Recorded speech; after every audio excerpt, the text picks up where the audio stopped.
ese plan de acción para el sector agroalimentario y también ganadero en Extremadura y en Andalucía, reduciremos el número de peonadas para poder cobrar el subsidio agrario. Que estamos de acuerdo en que las pensiones se tienen que revalorizar y que, por tanto, lo que llegue al Congreso de los Diputados, si finalmente deciden hacerlo de forma urgente, contará con el apoyo del Partido Popular. Buenas noches. Subida del salario mínimo, subida de las pensiones y ahora reducción de las peonadas para cobrar el antiguo PER. Moncloa tira la casa por la ventana y Pedro Sánchez no escatima en despilfarro electoral y propagandístico. Despilfarro que puede quedarse en eso, en verborrea.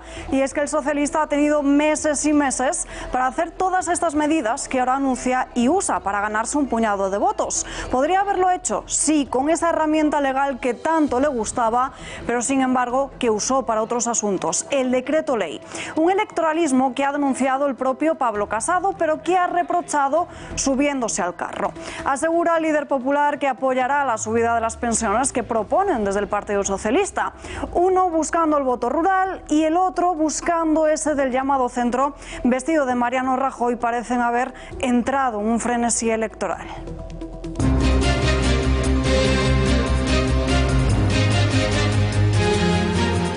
Rebaja fiscal en la Comunidad de Madrid. 30.000 madrileños se van a beneficiar de las primeras bajadas de impuestos del nuevo gobierno que entrarán en vigor el próximo 1 de enero del 2020. Se cumplen las promesas electorales de Isabel Díaz Ayuso, que ha anunciado hoy, esta misma mañana. En unos minutos les desvelamos esas medidas al completo.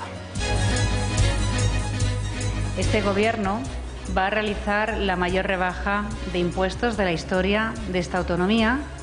Y esta rebaja va a ser una línea, una cadena sucesiva de rebajas fiscales que iremos anunciando en los próximos meses y en los próximos años.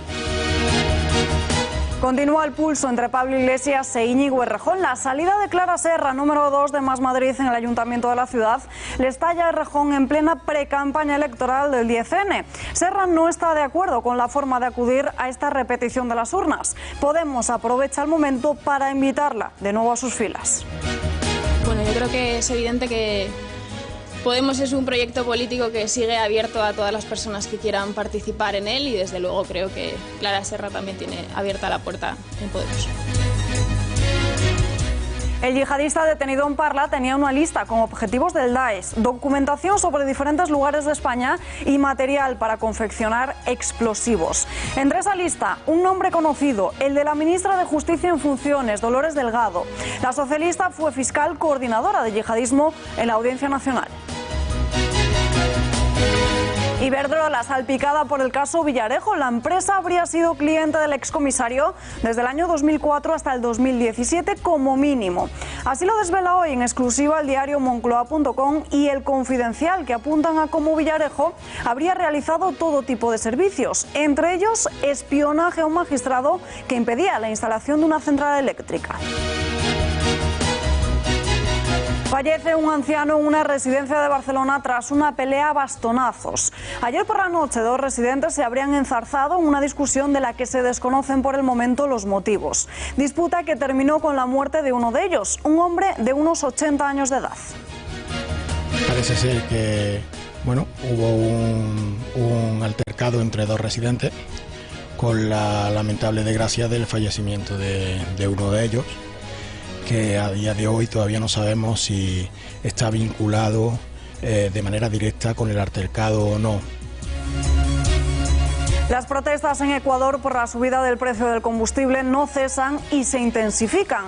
Los manifestantes han llegado ya a Quito, lo que ha obligado al gobierno a trasladar su sede hasta Guayaquil. El presidente Lenín Moreno asegura que no son protestas civiles y que hay detrás una intención política organizada. Señala como culpables a Rafael Correa y a Nicolás Maduro.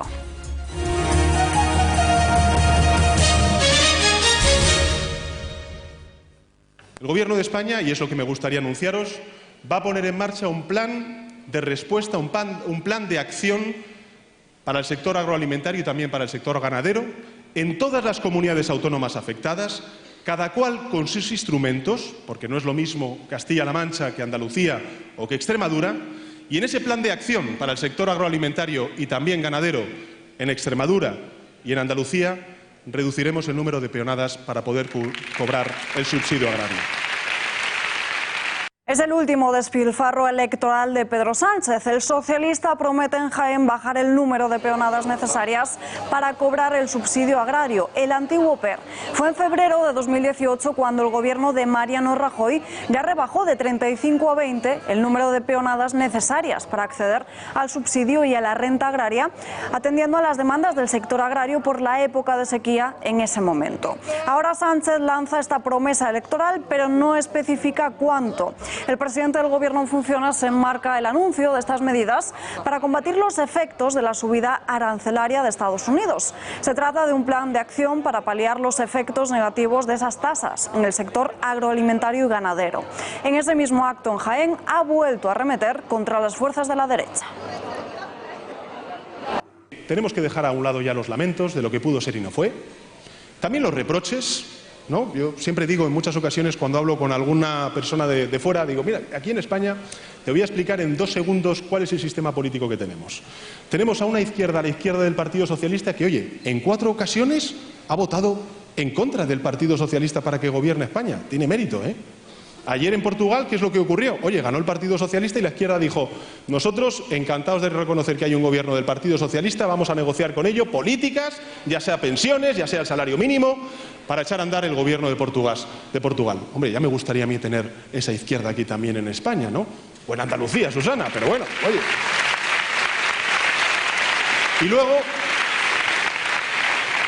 Y luego la derecha, ¿qué tenemos? Bueno, la derecha, oye, no tiene remedio. ¿Qué le vamos a hacer? En España, pues es lo que tenemos, una derecha que no tiene remedio. Cuando puede sumar, suma con la ultraderecha para gobernar. Cuando no puede sumar, bloquea para que no pueda gobernar el Partido Socialista. Y cuando gobierna, lo que hace es recortar derechos, libertades y de paso llevarse algo de dinero financiándose irregularmente. Hablamos de ese subsidio agrario con el periodista y director de Pulso Económico, con Xavier Orcajo. Xavier, muy buenas noches. Muy buenas noches, Alba. ¿Es el PER la nueva herramienta electoral de Sánchez? Es un horror, esto es un horror. Quiere bajar las peonadas para dar el PER con menos esfuerzo. Antes había que justificar una serie de peonadas para que te dieran este subsidio. El programa de empleo rural es un invento del felipismo, 1986. Entonces se puso en marcha. Te pagamos porque no te empleas y entonces condujeron a que en 2 comunidades españolas, Extremadura y Andalucía, la gente prefiriera cobrar la paguita, el PER, a trabajar. Y eso ha sido un factor ya demostrado. Hay libros y libros y libros que explican que eso ha castrado la capacidad de que esa gente produzca y que se gane la vida de una manera mejor que con ese subsidio que les condena al malvivir. Solución de Pedro Sánchez: rebajemos el número de jornadas y seamos más generosos en eso que podía alguno calificarlo de manera de comprar el voto de los que son unos ciudadanos que no tienen otra que verse sometidos al programa de empleo rural, al PER, dicho con sus propias siglas. Y hoy, Xavier, Pablo Casado critica al socialista por electoralista, pero asegura que le apoyaría para subir las pensiones. Siempre hemos defendido en el Partido Popular, y está aquí el presidente de la Comisión de Presupuestos del Senado, que las cuestiones de Estado no deben entrar en la agenda electoral. Siempre hemos dicho que las pensiones tienen que estar fuera de los mítines electoralistas haciendo propuestas simplemente para arañar unos votos. Y siempre hemos dicho que el Pacto de Toledo es donde tenemos que ir a negociar la sostenibilidad del sistema de pensiones y, en especial, la capacidad de financiarlo creando empleo. Que estamos de acuerdo en que las pensiones se tienen que revalorizar y que, por tanto, lo que llegue al Congreso de los Diputados, si finalmente deciden hacerlo de forma urgente, contará con el apoyo del Partido Popular. Casado no está muy distante de Sánchez en las pensiones y otras golosinas electorales, Xavier. Pues sí, efectivamente, Pablo Casado hoy a mí me ha decepcionado mucho porque no ha sido coherente con lo que el Partido Popular hizo en 2013, que fue desconectar el aumento de las pensiones de lo que hiciera el IPC, la inflación, y conectarlo a un índice de sostenibilidad. Es decir, hagamos un esfuerzo, subámosla menos en aras de la continuidad del sistema. Eso lo hizo el PP y hoy, pues a mi modo de ver, Casado ha traicionado ese principio, ese criterio de sostenibilidad que acabó en aumentos como el de este año, 0,25%. Es verdad que con la inflación que tenemos poco van a notar los pensionistas, les va de céntimos entre una cosa y la otra, pero es una cuestión de principios generales y es una cuestión de que no podemos entrar en ese mercadeo. Además, Casado se equivoca en una cosa enormemente. Ha dicho, yo apoyaré al gobierno en eso de subir las pensiones, con lo cual está diciendo en pasiva que él no va a ser el que gobierne este país. No sé, se debe haber equivocado. Desde luego, Xavier, gracias y muy buenas noches. Y parece que Pedro Sánchez y Albert Rivera buscan dirigirse y captar el mismo tipo de electorado. Sabiendo que quedan apenas 2 días para la manifestación del sector agrícola, tanto el líder del PSOE como el de Ciudadanos intentan rascar ese voto rural. Sí que se pueden hacer cosas. Además de garantizar servicios públicos, hemos hablado de ello también hay un instrumento magnífico que es la fiscalidad. Los impuestos, hay algunos partidos que solo lo entienden como la gallina de los huevos de oro, en lugar donde meterle la mano en el bolsillo a los ciudadanos para, cuando tenemos muchos gastos, tirar del bolsillo a los ciudadanos. Yo lo entiendo de otra manera. Yo creo que la política fiscal es incentivar determinadas actitudes y desincentivar otras. Y creo que hay que incentivar más y castigar menos. Creo que hay que tender más la mano a la gente y castigarla menos. Y por eso soy liberal y por eso creo que la política fiscal tiene que ser moderada, que no se puede machacar a la gente que no llega a final de mes, que hay que ayudarles. Y os pongo varios ejemplos. Vamos a proponer que los trabajadores por cuenta ajena o trabajadores autónomos que se queden trabajando en lugares despoblados, en municipios que han sufrido la despoblación, aporten, paguen en este caso, tengan una bonificación de un 40% de la seguridad social. El Partido Socialista ya no se mantiene según las encuestas. Perdería hasta 5 parlamentarios, según el último sondeo de Celeste Tel para el diario.es, hasta los 118. Pablo Casado, por su parte, al alza, conquistando a más electores que en el pasado 28 de abril y aumentando su representación en el Congreso de los Diputados hasta los 99 escaños. Podemos pasa a una tercera posición, se la quita a Ciudadanos, pero con 5 diputados menos, con 37 de los 42 que obtuvo en los anteriores comicios. Albert Rivera se lleva lo peor de los sondeos, se esfumarían 20 de sus diputados cayendo hasta los 37. Vox se quedaría con 13 y Más País irrumpiría en la Cámara Baja con 9 escaños. Barómetros que muestran cómo esta repetición electoral no benefician a Pedro Sánchez. Llegan después de que el sociólogo de Ferraz apuntalase la estrategia de estas nuevas urnas con un sondeo favorable a los intereses de Sánchez y también pidiendo el voto para esta formación. José Félix Tezano solicitó en un artículo de la revista Temas para el Debate, de la que es director, que los españoles no manifiesten rabia ni frustración dramatizadas para buscar culpables y chivos expiatorios. Pide a los ciudadanos que depositen su voto para aquellos partidos que hoy en día puedan gobernar. Prosigue esa página afirmando que al Partido Socialista se le ha bloqueado desde partidos políticos con condiciones imposibles de cumplir y que resultan gravemente erosivas a corto y a medio plazo. Una clara alusión a Podemos, y en las filas moradas no han tardado en reaccionar. Critican al director del CIS y no solo se quedan en el reproche, sino que incluso piden su dimisión. El CIS es una institución pública, no el patrimonio del partido que gobierna. Tezanos, en tanto que presidente, no puede defender abiertamente el viejo bipartidismo y pedir el voto. Debería dimitir o ser cesado ipso facto. Clara Serra plantaba ayer a Íñigo Errejón abandonando Más Madrid para alinearse con el planteamiento de Podemos. El portavoz de Más Madrid en la Asamblea de la Ciudad, Pablo Gómez Perpiñá, ha asegurado que cree que su marcha hace daño y lo lamenta. En este punto lo que creo que se impone es respetar la decisión de Clara en este sentido, por encima de cualquier otra cuestión, y además no me corresponde a mí interpretar sus palabras. Creo que es de justicia, que bueno, ella ha tenido la ocasión de explicar, y así lo ha deseado, explicar cuáles son los motivos, pues en este caso por los que ha decidido dimitir, y yo personalmente pues le tengo que desear mucha suerte, agradecimiento por todo el trabajo de estos años, pero sin duda principalmente respetar sus decisiones y sus valoraciones. En los argumentos de su dimisión, publicados en Facebook, aseguraba que acudir al 10N perjudicaba a otras formaciones y que ella no lo compartía. En las filas moradas no solo le aplauden, sino que vuelven a abrirle la puerta. Yo, con respecto a la dimisión de Clara Serra, pienso que es una muy mala noticia. Creo que es una persona que ha aportado mucho durante estos años en las instituciones públicas y creo que realmente, bueno, no contar con ella en la Asamblea de Madrid pues es un paso atrás en lo que ha aportado en este tiempo en compromiso político, en feminismo y bueno, creo que seguirá aportando desde otros lugares. Creo que ella ya ha dado las explicaciones respecto a bueno, qué es lo que le ha motivado para tomar esta decisión y yo la respeto y tampoco quiero utilizar algo como esto como para hacer críticas a otros partidos políticos. Es evidente que esto desemboca en cierta crisis en el espacio del que ella formaba parte. Bueno, yo creo que es evidente que Podemos es un proyecto político que sigue abierto a todas las personas que quieran participar en él y desde luego creo que Clara Serra también tiene abierta la puerta en Podemos. En esa carta que Clara Serra difundió en las redes sociales también mostraba desacuerdos con determinados espacios, como aquellos que tienen que ver con el feminismo o que hay una falta de estructuras democráticas. A juicio de Vox y de PP, esta decisión pone de manifiesto cómo son en realidad los dirigentes de Podemos y de Más País.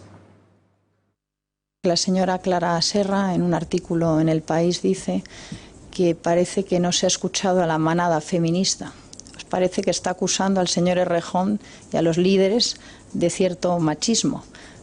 Parece que en estos partidos que presumen tanto de feminismo es donde precisamente más se da el machismo. Y justo Vox es el único partido que cuando viene la delegación iraní se niega a ir porque no miran a los ojos a las mujeres diputadas y justo Vox es el partido donde en esta asamblea hay más mujeres con profesiones, en este caso STEM, y que no les hace falta ninguna cuota ni ninguna protección para desarrollarla. Yo leí con máximo respeto, y vaya por delante el respeto a las decisiones personales de cada diputado, la reflexión de la señora Serra en la que hablaba de o criticaba el hiperliderazgo, la verticalidad, el machismo, la falta de democracia interna. Hombre, eso es lo que tienen los partidos de extrema izquierda. Si quiere buscar otra cosa, pues que se fije en partidos como el Partido Popular, que funcionamos de otra manera. Pero vamos, partidos que beben de donde beben, de regímenes comunistas, pues evidentemente lo que tienen en sus estructuras pues es eso, hiperliderazgo, verticalidad, machismo y falta de democracia. O sea, es decir, la señora Serra se ha sorprendido de algo que muchos ya conocíamos de los propios partidos de extrema izquierda, así que nada más.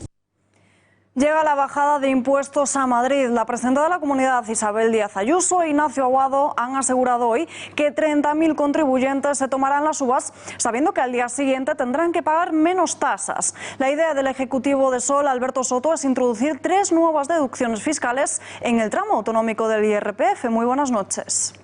Sí, buenas noches. Bajada de impuestos es lo que ha anunciado Isabel Díaz Ayuso, la presidenta de la Comunidad de Madrid.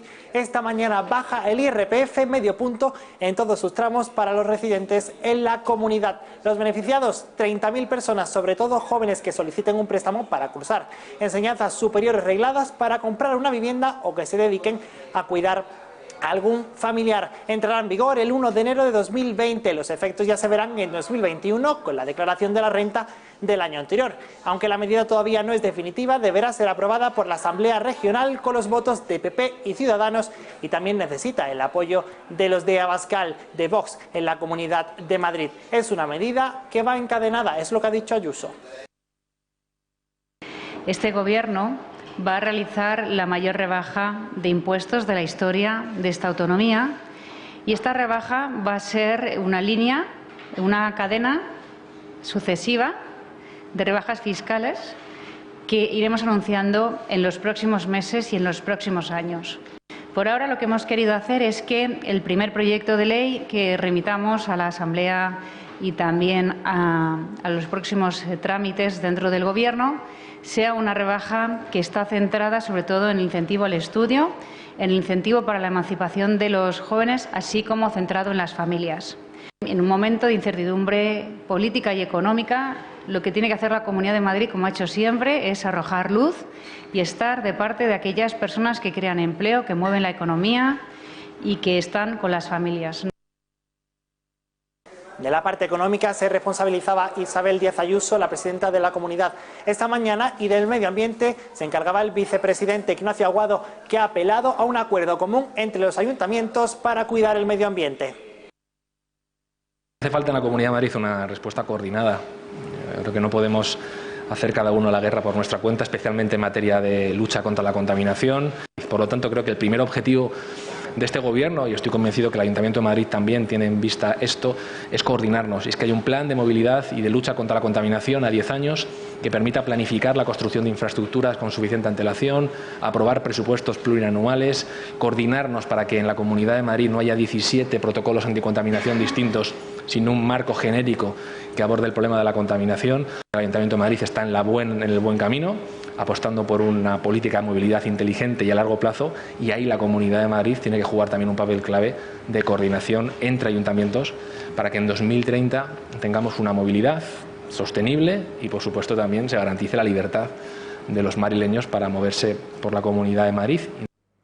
Juan Carlos Girauta no se ha quedado corto en torno a calificativos que ha dedicado al PSC. El dirigente de Ciudadanos ha valorado en Twitter el hecho de que los socialistas se abstuviesen en la moción de censura que su grupo impulsó contra Quim Torra. Vean de qué forma lo ha hecho. El PSC ha decepcionado hoy a muchos. A mí ya no podía, lo abandoné hace 33 años sabiendo lo que era. Un partido de lameculos paniaguados mezclados con ladrones pijos, traidores, acomplejados, inmorales y nacionalistas dedicados a servirle a Pujol la cabeza del área metropolitana. Se refiere al Partido Socialista, un partido en el que curiosamente militó antes de hacerlo en Ciudadanos y antes de ser candidato por el PP. La salida de tono le ha valido numerosas críticas y también la desaprobación pública de su dirigente, de Albert Rivera. Creo que es un tuit que puso Girauta y no comparto esas palabras. Ya lo he dicho aquí lo que pienso. Creo que es un partido que siempre se equivoca cuando llegan los grandes momentos, que no está al lado de los constitucionalistas cuando hay que estar. Y fíjese, dicho al revés, si Z y el PSC hubieran hecho lo mismo que ha hecho Ciudadanos ayer, nosotros sí lo hubiéramos apoyado. En cambio, el PSC no nos apoya. Porque a mí me importa menos quién es el candidato a la presidencia del gobierno, en este caso, si es constitucionalista o no es independentista, que siga Torra. Yo le digo una cosa, es que Torra el otro día votó a favor de los violentos, aplaudió la violencia. Es la primera vez en 40 años que tenemos un presidente autonómico que se atreve a firmar, en este caso, una moción y a votar a favor de los violentos. Tenía una lista de personas, objetivos del Daesh, entre ellas la ministra de Justicia, Dolores Delgado. Este ciudadano español de origen marroquí de 23 años vivía en Parla, en Madrid, y ya ha sido detenido por los agentes de la Policía Nacional. Tenía además documentación de infraestructuras españolas. Con una lista de objetivos, el yihadista detenido la semana pasada en Madrid tenía en el visor a la actual ministra de Justicia en funciones, Dolores Delgado. Le seguían en ese catálogo personalidades como el juez de la Audiencia Nacional, José de la Mata, o altos cargos de Bankia. Es Abdelaziz, un joven de 23 años, de origen marroquí, con residencia en Parla. Según los investigadores, es el responsable de Muntasir Media, una plataforma no oficial encargada de la difusión masiva de propaganda a favor del ISIS. Tras declarar ante el juez, ya ha ingresado en prisión por un supuesto delito de integración en organización terrorista y amenazas. La policía ha intervenido en su domicilio planos de las estaciones de metro y cercanías de nuevos ministerios y del estadio Santiago Bernabéu, además de Alonso Martínez, donde se encuentra la Audiencia Nacional. Ya había grabado numerosos vídeos con varios trayectos de la red de cercanías de Madrid, donde previsiblemente planeaba atentar de forma inminente. En el registro, los agentes han encontrado también diferentes químicos para fabricar la denominada Madre de Satán, un explosivo que ya usaron los terroristas en los atentados de Barcelona y Cambrils en 2017. Además, la policía lo sitúa como el autor de todos los vídeos con amenazas en castellano publicados a través de su productora, que ya ha sido desarticulada. Y también han encontrado un vídeo reivindicativo genérico de la comisión de un atentado. Nuevo golpe contra el yihadismo radical.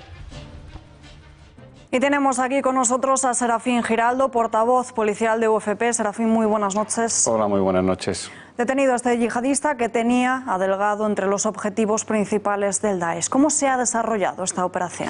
La operación se inició a finales de agosto de este año, cuando se descubrieron vídeos con amenazas, pero fíjate, no era sobre Dolores Delgado, que también, sino sobre el juez de La Maza. Y a partir de esos vídeos, a partir de esa investigación, se vio también que había investigado las imágenes del juez de La Maza, tenía datos sobre su vida y los difundía en el vídeo. A partir de ahí comenzó la investigación y se descubrió efectivamente que tenía otros objetivos, como era efectivamente Dolores Delgado, estaciones de metro e incluso el Estadio Santiago Bernabéu. Pero se inició en agosto de este año. Tenía, como bien dices, listados de lugares de diferentes ciudades españoles y croquis para confeccionar explosivos, pero ¿se ha encontrado algún plan detallado para atentar? Sí, tenía planes detallados y así se le ha hecho saber al juez y han pasado a disposición judicial. Planes de metro, planes del estadio, vuelvo a incidir. Pero fíjate, para producir un atentado, en caso de un atentado yihadista, no se necesita tanto. Son atentados low cost, entre comillas. El perfil de esta persona, vamos a analizar dos cosas. Una, el perfil, y otra es si puede o no puede producir un atentado. Este individuo tiene 23 años, no tenía otro oficio ni beneficio que estar delante de un ordenador. Era un hacker impresionante, según me dicen mis compañeros, dominaba las redes. Ellos se quedaban incluso a distancia. Ellos se quedaban alucinados un poco de los conocimientos informáticos que tenía esta persona, hijo de jardinero, una familia más o menos acomodada, y todo su tiempo lo dedicaba precisamente a esa obsesión que tenía él con investigar y tener datos y difundir datos. En segundo lugar, ¿tenía potencial? Sí. Sí, porque se le descubrió y además así lo hemos hecho saber, lo han hecho saber a los medios, se descubrieron componentes para producir artefactos explosivos, con lo cual lo tenía todo. Era un fanático y tenía artefactos explosivos, podía fabricar artefactos explosivos. ¿Posibilidad real? No lo sé, pero desde luego potencial sí. Por lo que dices, él ha confesado los hechos. Sí, desde luego que sí, tampoco los puede negar porque los hechos son evidencias y las evidencias informáticas están ahí, los registros están ahí, se han encontrado cantidad de documentación, se han encontrado la posibilidad de fabricar la madre de Satán, si no recuerdo mal, el explosivo de la madre de Satán, que es el que utilizan los yihadistas, que se compone de ácido acetil salicílico, agua oxigenada y acetona. Entonces, él tenía la posibilidad, además tenía también los programas informáticos para hacerlo, tenía la documentación para hacerlo. Era un individuo, la verdad, bastante problemático, entre comillas, para la policía y un fanático. ¿Qué operaciones de este estilo hay abiertas en España?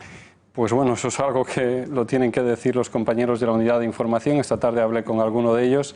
Ellos son agentes infiltrados virtuales, me lo comunicaron así, y ahora mismo están trabajando continuamente en las redes. De hecho, esta operación se desarrolla a partir de ese descubrimiento que te dije de vídeos que circulaban por la red y consiguieron llegar a este individuo. Bueno, esta semana estamos muy pendientes de la llegada de la sentencia contra el proceso separatista. Interior ha reforzado la seguridad. ¿Cuántos agentes antidisturbios hay en Cataluña o habrá mañana? Ahora mismo, básicamente tiene que haber entre el 1 de octubre y el 18 de octubre, tiene que haber 1.000 antidisturbios de la Policía Nacional y otros 1.000, más o menos, de la Guardia Civil. Lo que pasa es que no han ido el 1 de octubre, ellos van de forma progresiva. Unos van el día 1, vuelven el día 9, van el día 9, pero en definitiva la orden de servicios hasta el día 18. Y hasta el día 18 habrá 2.000, contando Guardia Civil y Policía Nacional, destinados en Cataluña en dos previsiones, evidentemente. Una es el 1 de octubre, los altercados que pudieran haberse producido el 1 de octubre, y en segundo lugar, los altercados que pueden producirse a raíz de la promulgación de la sentencia. ¿Hay riesgo de manifestaciones violentas? ¿Hay alguna alerta? Sí, desde luego que sí. Hay que analizar tres factores para una manifestación violenta. Uno es el histórico, es evidente, y a partir de los años pasados lo hemos visto, sobre todo en celebraciones del 1 de octubre, se han producido. En segundo lugar, la Brigada de Información. La Brigada de Información emite un informe, y ese informe es el que de alguna manera se tiene en cuenta a la hora de enviar allí a este operativo policial. Y en tercer lugar, las redes sociales y la organización que ellos tienen. Los CDR tienen bastante organización, son una gente bastante peligrosa, ya lo hemos dicho aquí en otros programas, con lo cual también hay una potencialidad de que puedan producirse disturbios. ¿Qué otros tipos de dispositivos de este estilo se han desplegado en Cataluña? Por ejemplo, el del Consejo de Ministros que Sánchez realizó en diciembre en Barcelona. Sí, pero no era igual. Fíjate que en el Consejo de Ministros efectivamente hubo un dispositivo muy amplio, pero había que cubrir una zona. sencillamente la zona donde se celebraba el Consejo de Ministros. El dispositivo más parecido que se ha celebrado, que ha estado en Cataluña, es la Operación Copérnico, salvando las distancias. Allí eran 6.000 y ahora son 2.000. Pero no había unos objetivos concretos, es decir, los CDR, estos independentistas radicales, posiblemente quieran paralizar Cataluña. Se parece más a la Operación Copérnico que al Consejo de Ministros. CDR, ANC, Òmnium Cultural, pero más allá de todas estas hemos conocido hoy una plataforma que no nos sonaba mucho, que se llama Tsunami Democratic. ¿Quiénes son? Una plataforma que supuestamente apuesta por lo que apuestan las demás, una más, sencillamente. Apuesta por la desobediencia civil, pero predica, desde luego, una desobediencia civil violenta. Es igual que los CDR. Son organizaciones que cambian de nombre y lo único que sirven es para organizar a las personas y llevarlas a un lugar determinado, para bloquear carreteras, para bloquear o ponerse delante de cualquier edificio, hacer manifestaciones. En definitiva, es igual que los CDRs y son una más, son plataformas que tratan de organizar a todas las personas que en un momento dado pueden volverse violentas y pueden utilizar para realizar manifestaciones y cortar carreteras. Podría ser un ala de los CDR que ha salido de ese grupo para decidir formar la suya. Efectivamente, si es que tanto monta tanto, o sea, así te lo digo. En este dispositivo se irá evaluando la situación para decidir si es necesario enviar más efectivos a Cataluña. Sí, la orden de servicio está hasta el día 18, pero la orden de servicio depende de las circunstancias y las circunstancias se van a ir viendo.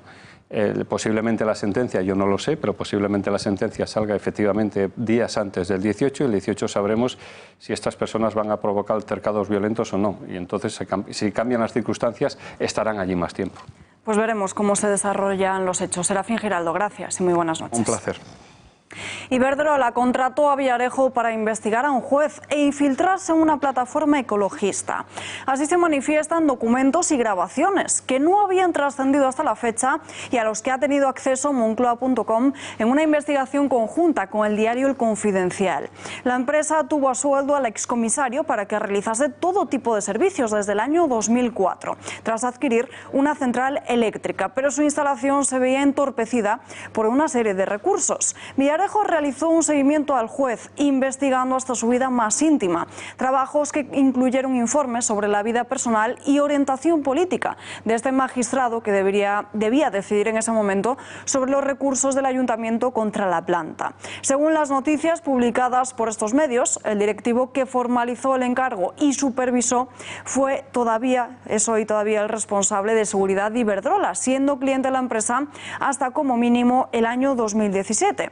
Ninguna de las piezas separadas en las que se divide el procedimiento que instruye la Audiencia Nacional sobre el excomisario analiza sus trabajos para esta eléctrica. Londres es ya la región más rica de Europa, sextuplica la media del PIB de la Unión Europea. Si comparamos los datos con nuestro país, observamos las grandes diferencias. En España, solo 4 de sus 17 regiones superan la media. El mapa de la Unión Europea nunca ha estado tan dividido si nos fijamos en el nivel de riqueza. Las heridas de la crisis no han terminado de curar del todo y es que cada vez es más notable la diferencia económica entre los países que formamos Europa. Unos han crecido mucho y otros directamente se han estancado. ¿Y cuáles son los que más beneficios han sacado desde 2007 a 2017? Las grandes capitales y sus áreas metropolitanas, puesto que tienen mayor exposición internacional, atraen más capitales extranjeros, se acaban concentrando más riqueza que otras y en definitiva son las que más rápido crecen. Al este de Europa, Praga, Bratislava o Bucarest tienen niveles de PIB por habitante muy por encima del promedio europeo, aunque el resto de ciudades de esos países esté muy por debajo. Y por ejemplo, Italia y Alemania son los únicos dos países que no han sufrido cambios en estos 10 años y tienen un buen indicador del Producto Interior Bruto. ¿Y cuánto ha aumentado la diferencia entre los más ricos y los más pobres? Un 41% según Eurostat. En España ocurre lo mismo, crece el dinero en las capitales y se castiga las zonas agrícolas. Solo 5 comunidades españolas tienen un PIB por habitante por encima de la media europea. Madrid, País Vasco, Navarra, Cataluña y Aragón. En el otro extremo de la media del continente están Extremadura, Melilla, Ceuta y Canarias. Y nuestro país, junto con Francia, son los lugares donde más se ha ampliado la brecha entre sus regiones y el resto de Europa en estos 10 años. Síntomas de fatiga en la economía española, más intensos en nuestro país que en la eurozona. Son las advertencias de un informe de la OCDE, del que se desprende que el índice que proyecta tendencias en la actividad económica ha obtenido su peor resultado desde el mes de junio del año 2013. Entre las mayores economías del euro al margen de España, únicamente Alemania ofrece síntomas de debilidad del impulso de crecimiento, al igual que lo hace también Estados Unidos.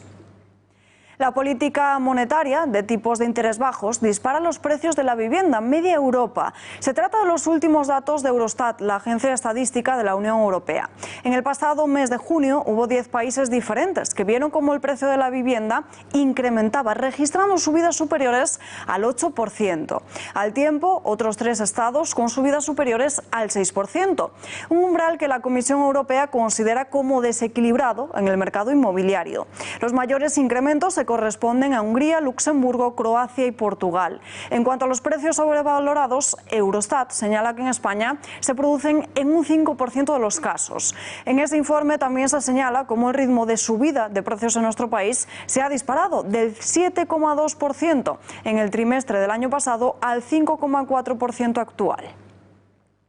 La columna norte de pensionistas ya ha llegado a Madrid. El grupo de jubilados ya ha superado Somosierra y lo integran vecinos de Vizcaya, Burgos, Soria, Asturias y Cataluña. Eran 30 los pensionistas que salieron de Bilbao el pasado 23 de septiembre, pero ya son 40 y confían en llegar a los 50 a las puertas del centro de Madrid el martes de la semana que viene, 15 de octubre. 20 kilómetros diarios para la manifestación convocada para el 17, enfrente del Congreso de los Diputados, para reclamar un sistema digno y garantizado de las pensiones. Piden también que se liguen al IPC. Los sindicatos reclaman que se aplique de una vez por todas la subida salarial que firmaron en el año 2018 para el colectivo de funcionarios. Lo exigen ahora porque desde el CESIF esperan que los trabajadores públicos den la bienvenida al 2020 con ese incremento del sueldo. Nos congratulamos del anuncio que hizo ayer el presidente del Gobierno sobre las pensiones, pero queremos que se comprometa ya a cumplir con la subida del 2% que tenemos firmada desde el 1 de enero del 2020. Así que, vía decreto, apruebe de manera inmediata esa subida del 2% que tenemos firmado para el año 2020. Ríos sin agua y a su nivel más bajo desde hace años. Es el panorama que deja la sequía en España. Este 2019 se convierte en el más seco de todo el siglo XXI. Esto teniendo en cuenta el periodo del año hidrológico, que va desde el 1 de octubre del pasado ejercicio 2018 hasta el 30 de septiembre de este. En estos 12 meses se ha registrado un 12% menos de lluvia del valor normal. En 2018 hubo 637 litros por metros cuadrado de agua. Ese 2019, 564. Por zonas, ha llovido menos de lo normal en todo el territorio nacional, excepto en el levante de la península, que se vio afectado por la época de gota fría. El déficit de precipitaciones supera el 25% del valor normal en la mayor parte de la mitad oeste peninsular. Hablamos de todo ello con Lucas Jiménez, presidente de Scratch Trasvase del Ebro. Señor Jiménez, muy buenas noches. Hola, buenas noches, ¿qué tal? ¿Es alarmante la sequía que azota a España? Empieza a ser alarmante. Si observamos los datos generales de los embalses y de lo que hay en todas las cuencas, desde luego empiezan a ser datos realmente alarmantes. Sí. Por contra, bueno, pues vienen los años en los que vienen los meses en los que tradicionalmente se producen lluvias, y estamos esperando con los ojos clavados en el cielo esa circunstancia, ¿no? ¿A qué nivel se encuentran los ríos y los embalses con respecto a anteriores años? Bueno, teniendo en cuenta que la media de los últimos 10 años estaba en torno a 29.000 hectómetros, ahora mismo estamos con un total de 22.000 de almacenaje. Si el total son 56.000, estamos en torno al 40%. Se dan las circunstancias de algunas cuencas que se encuentran auténticamente en índices bajísimos, como por ejemplo la propia cuenca del Tajo, que está en un 34%, o la de Segura, que está en un 27%, ¿no? Desde luego la situación en cuencas mediterráneas, y sobre todo de la mitad de la península hacia abajo, en las cuencas, empieza a ser bastante preocupante. Eso parece. Lucas Jiménez, muchísimas gracias por atender a nuestra llamada. Muy buenas noches. Faltaría más. Gracias, buenas noches.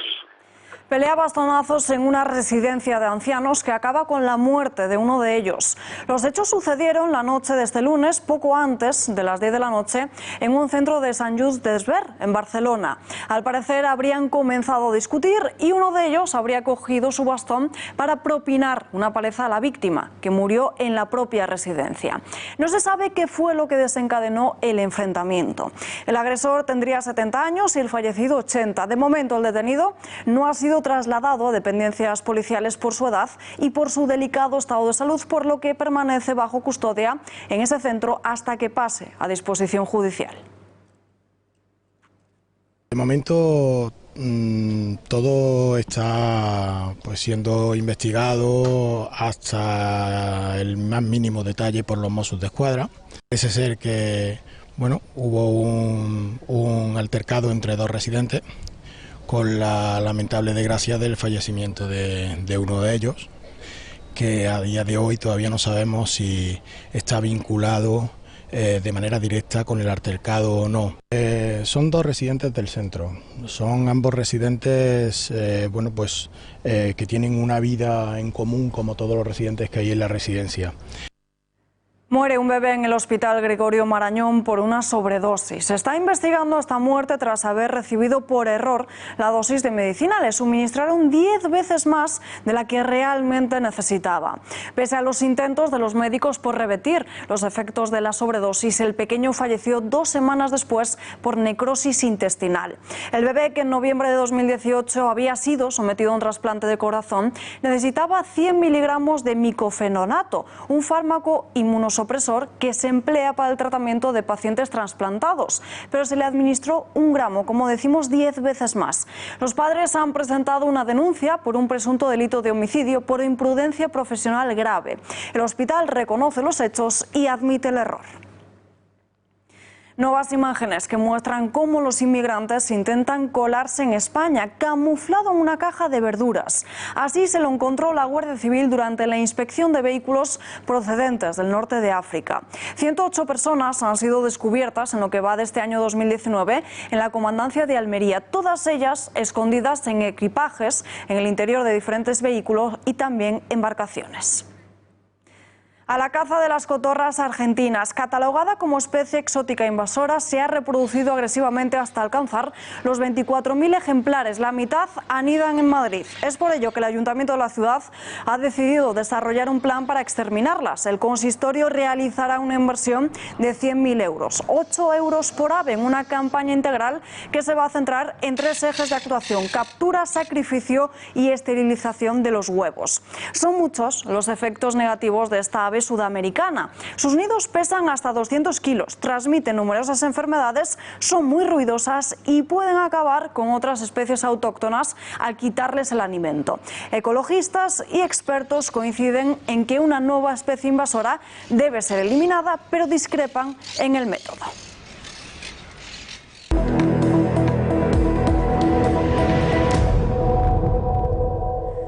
En página internacional, la tensión de las protestas obligan a Lenin Moreno a trasladar el gobierno a Guayaquil. Ha sucedido esta misma noche tras tener que evacuar el Palacio Presidencial en Quito, después de acusar de un intento de golpe de Estado organizado presuntamente por el exmandatario de ese país, Rafael Correa, y por el presidente de Venezuela, el chavista Nicolás Maduro. En un mensaje a la nación por radio y por televisión, Moreno, acompañado del vicepresidente y del ministro de Defensa, aseguró que no se trataba de una manifestación social que mostraba el descontento de los ciudadanos, sino que más bien los saqueos y el vandalismo demuestran que hay, a juicio del presidente, una intención política organizada para desestabilizar el gobierno y romper con el orden democrático. Miles de manifestantes llegaron ayer a Quito para unirse a las protestas antigubernamentales contra la subida del precio de los combustibles. Las jornadas del paro nacional continúan y los efectivos de la policía han desplegado tanques en las calles de Ecuador. Josep Borrell recibe el visto bueno del Parlamento Europeo para ser el jefe de diplomacia de la UE. Va a ocupar ese cargo a partir del próximo día 1 de noviembre. El ministro de Exteriores en funciones ha logrado el apoyo de los coordinadores que representan a 2/3 de los parlamentarios de la Comisión de Exteriores del Parlamento Europeo, tras someterse, eso sí, a la audiencia de este lunes. Pero este no es el último paso, es el penúltimo antes de la toma de posesión. Antes de eso, el Pleno debe dar luz verde al conjunto de la comisión presidida por Ursula von der Leyen. Se aprobará en una votación que requiere la mayoría de los votos emitidos y que se espera celebrar el próximo 23 de octubre. Acaparó titulares tras la Cumbre Mundial por el Clima en Nueva York y ahora está nominada al Premio Nobel de la Paz. Estamos hablando de Greta Thunberg, la joven activista de 16 años. Fue nominada el pasado marzo y desde septiembre su candidatura sigue ganando favoritos, sobre todo en las casas de apuestas. En las quinielas supera a rivales potenciales como el Papa Francisco o ACNUR, la Agencia de Naciones Unidas para los Refugiados. Sea como sea, habrá que esperar hasta este viernes. Conoceremos a finales de esta semana qué manos recogen este Premio Nobel de la Paz y la ceremonia de entrega será en Oslo, en Noruega. Esta activista medioambiental ha generado mucha polémica, no solo por su contundente discurso, sino también porque detrás de la pequeña habría supuestos intereses comerciales y empresariales. Su rostro ha dado la vuelta al mundo. Greta Thunberg se ha convertido en menos de un año en un icono mundial contra el cambio climático. Su intenso mensaje ha calado en muchas personas, sin embargo no en otras tantas que no se creen el papel que juega Thunberg. Los grandes lobbies y empresas energéticas verdes la utilizan como punta de lanza. ¿Pueden acaso pasearla por el mundo convertida en mercancía mediática? ¿Pueden convertir su voz, su cara y su futuro en una operación de propaganda? People are suffering. People are dying. Entire ecosystems are collapsing. We are in the beginning of a mass extinction. Entre los que no acaban de captar su mensaje está Donald Trump. Nada nuevo. Parece una niña muy feliz deseando un futuro brillante y maravilloso, muy agradable de ver. El presidente de los Estados Unidos tuiteaba horas después de que Greta reprochara a la clase política la crisis climática. Pero ¿cómo una niña de 16 años se atreve a leerles la cartilla a líderes políticos mundiales? And all you can talk about is money and fairy tales of eternal economic growth. How dare you? Su familia algo ha tenido que ver en esta educación. Son veganos, tienen coche eléctrico y no viajan en avión para reducir la huella de carbono, lo hacen en tren. Su madre, cantante de ópera, y su padre, actor, han abandonado todo por llevar a su hija hacia un movimiento que pone los intereses de su discurso por encima de los de una menor de edad, ¿no creen? Los movimientos ecologistas también la están utilizando. Usan a una menor como instrumento de propaganda, la pureza de una niña para la impureza de todo un movimiento político. Por el momento, ninguna autoridad sueca, europea o de Naciones Unidas ha censurado la peligrosa utilización de una menor a escala mundial para la realización de la propaganda de un movimiento político cuyo contenido no debería inhibir a dichas autoridades. ¿Y ustedes qué creen? ¿Greta Thunberg realiza un papel o por ser tan joven acabará como un juguete roto? Los exoplanetas ganan el Premio Nobel de Física. Un cosmólogo estadounidense de origen canadiense y dos astrofísicos suizos se han llevado el galardón gracias a su contribución al entendimiento de la evolución del universo. El primero es reconocido por su trabajo teórico, básico para entender la historia del universo. Los otros dos por ser los primeros en descubrir un planeta fuera del sistema solar. Este premio es el segundo anunciado esta semana después del de medicina. Mañana se conocerá el de química, el jueves el de la paz y finalmente economía, que se dará a conocer el lunes de la semana que viene. El Pozo Alimentación triunfa en Anuga, la feria de alimentos y bebidas más importante del mundo. Participa en este evento número 1 a escala mundial de alimentos para el comercio, la gastronomía y el consumo fuera del hogar, que se celebra cada 2 años en Colonia, con el objetivo de posicionar su marca de productos frescos, extra tiernos, como líder dentro de la carnicería en Europa. En concreto, los alimentos incluidos en esta marca se caracterizan por un exclusivo proceso de tenderizado que otorga a la carne más jugosidad y terneza. Ella lidera el mercado español, donde es un referente en la innovación de productos frescos. El Pozo Alimentación también exhibe en esta feria su amplia gama de soluciones destinadas a exportación con innovaciones como loncheados de jamón serrano que no necesitan frío o la nueva imagen de la familia.